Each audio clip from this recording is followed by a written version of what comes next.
கர்த்தருடைய பரிசுத்த நாமத்திற்கு ஸ்தோத்திரம். இன்றைய நாளின் தியானத்திற்கென்று தெரிந்து கொள்ளப்பட்ட வேத வசனம் பரிசுத்த யோவான் எழுதின நற்செய்தி நூல் 8ஆம் அதிகாரம் 31ஆம் வசனம். யோவான் 8:31. இயேசு தம்மை விசுவாசித்த யூதர்களை நோக்கி, நீங்கள் என் உபதேசத்தில் நிலைத்திருந்தால் மெய்யாகவே என் சீஷராய் இருப்பீர்கள் என்றார். ஆமென். நம்முடைய ஆண்டவராகிய இயேசு கிறிஸ்து தம்மை சுற்றி நின்ற யூதர்களை பார்த்து, என்னை அனுப்பியவர் என்னோடு இருக்கிறார். அவர் என்னை தனியாக விட்டு விடுவது இல்லை. நானும் அவருக்கு உகந்தவற்றையே எப்பொழுதும் செய்கிறேன் என்று பிதாவை மகிமைப்படுத்தி சொன்னபோது பலர் இயேசுவின் பேரில் நம்பிக்கை கொண்டனர். இயேசு தம்மை நம்பிய யூதர்களை நோக்கி, என் வார்த்தைகளை நீங்கள் தொடர்ந்து கடைப்பிடித்து வந்தால் உண்மையில் என் சீஷர்களாக இருப்பீர்கள். உண்மையை அறிந்தவர்களாயும் இருப்பீர்கள். உண்மை உங்களுக்கு விடுதலை அளிக்கும் என்று சொல்வதை இந்த அதிகாரத்தில் வாசிக்கிறோம். இன்றைய தியான வசனத்தில் என் உபதேசத்தில் நிலைத்திருந்தால் என்று சொல்லப்பட்டிருப்பதை கவனியுங்கள். இங்கு உபதேசம் என்பது இயேசுவின் போதனை, அவரின் வார்த்தைகள் மற்றும் உயிரேந்திய சத்தியங்களை குறிக்கிறது. இயேசுவின் போதனைகளை கேட்பது மட்டுமே போதாது, அதை வாழ்வில் கடைப்பிடித்து அதில் நிலைத்திருத்தல் அவசியம். நிலைத்திருப்பது என்பது தொடர்ந்து அவரின் வார்த்தைகளை பின்பற்றி நடந்து நம்பிக்கையில் வளர்வதை குறிக்கிறது. அடுத்ததாக, மெய்யாகவே என் சீஷராய் இருப்பீர்கள் என்று சொல்லப்பட்டிருப்பதையும் கவனியுங்கள்.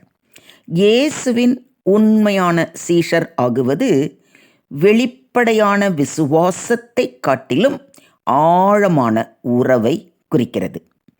உண்மையான சீஷர்கள் இயேசுவின் வார்த்தைகளில் அடங்கிய சத்தியத்தை தெளிவாக புரிந்து கொள்வார்கள்.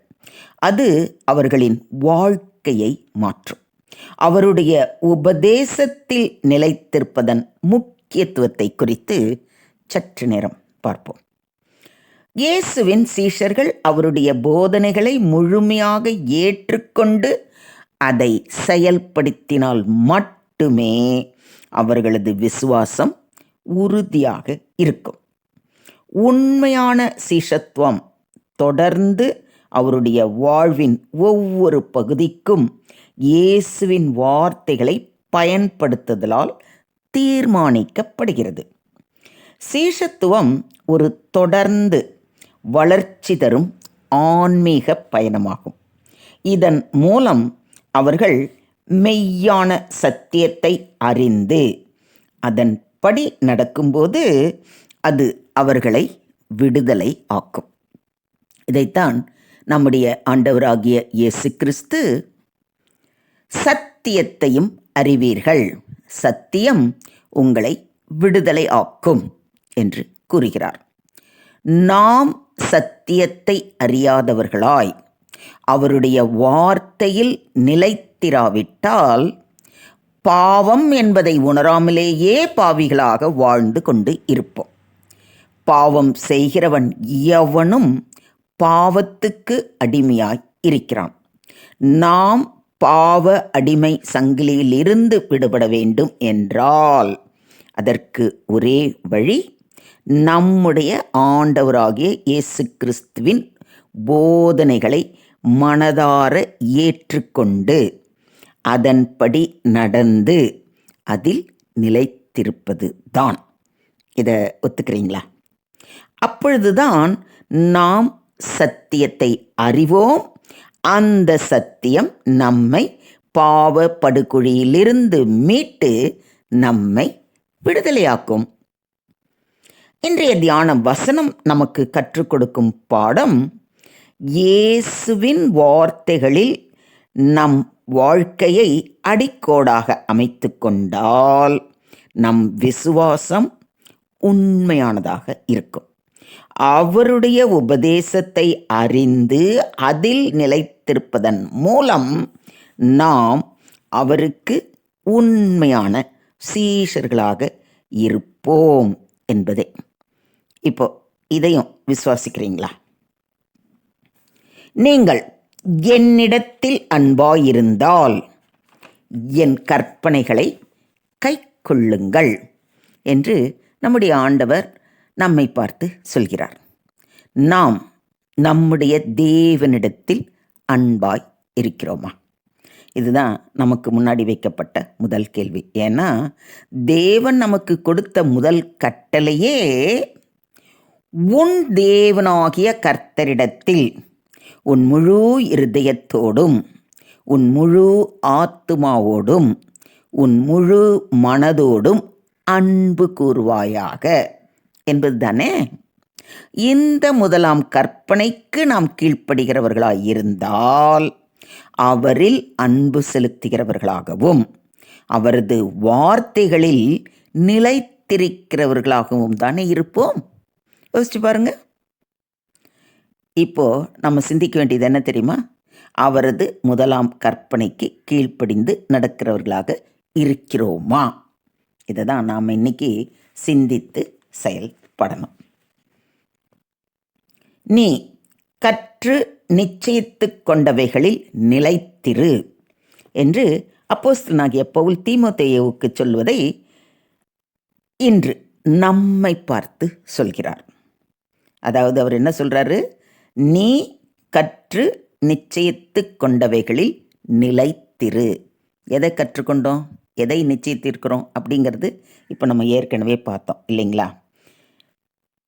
இயேசு கிறிஸ்துவை பற்றும் விசுவாசத்தினாலே உன்னை இரட்சிப்புக்கேற்ற ஞானமுள்ளவனாக்கத்தக்க பரிசுத்த வேத எழுத்துக்களை நீ சிறுவயது முதல் அறிந்தவன் என்றும் உனக்கு தெரியும்.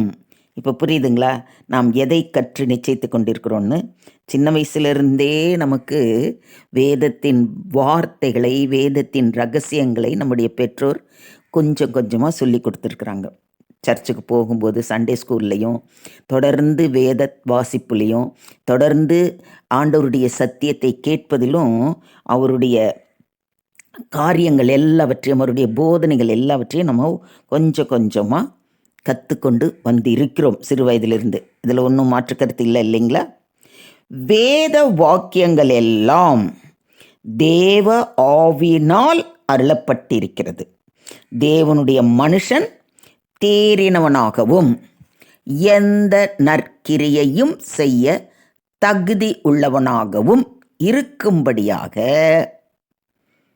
அவைகள் உபதேசத்துக்கும் கடிந்து கொள்ளுதலுக்கும் சீர்திருத்தலுக்கும் நீதியை படிப்பிக்குதலுக்கும் பிரயோஜனமுள்ளவைகளாய் இருக்கிறது. இது ரொம்ப தெளிவாக அப்போஸ்தலனாகிய பவுல் தீமோத்தேயுக்கு எழுதின 2ஆம் நிருபம் 3ஆம் அதிகாரத்தில் ரொம்ப ரொம்ப ரொம்ப அழகாக சொல்லியிருக்கிறார். இதை தெளிவாக உணர்ந்தவர்களாய் அணு தினமும் அவரது வார்த்தைகளை வாசித்து நேசித்து தியானித்து அதில் நிலைத்திருப்போம். அவருடைய சீஷர்களாய் அவர் நம்மிடம் விட்டு சென்ற பணியை அவர் திரும்ப வரும் வரை செவ்வையாய் செய்து முடிக்க அவரே கிருபை செய்வாராக. தேவனுக்கே மகிமை உண்டாவதாக. ஆமேன், ஆமேன், ஆமென்.